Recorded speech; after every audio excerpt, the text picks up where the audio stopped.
С нарастващият интерес към камерите на Реолинг, нарастват и въпросите за апликацията и възможностите на камерите. Днес ще ви покажем как след като си добавите камерата, да активирате Push Notifications.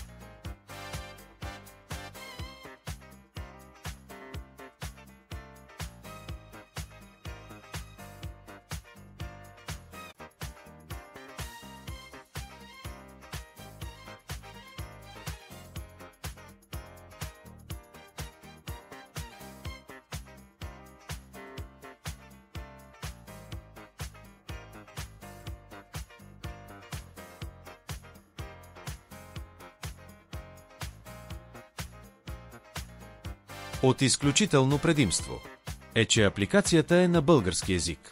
Всичко е много интуативно, лесно и с описание в по-дребен шрифт, за да се избегнат всякакви неясноти.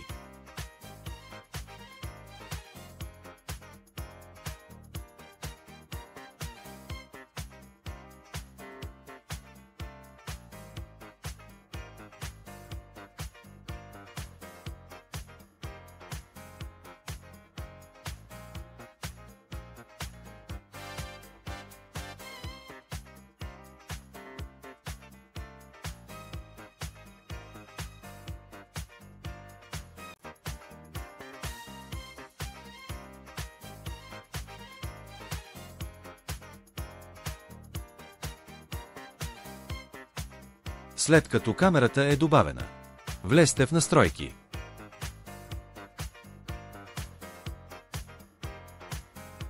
Като се плъзните по менюто, има ред известия Push. Влезте там и плъзнете слайдера. Позволете на апликацията да изпраща известия.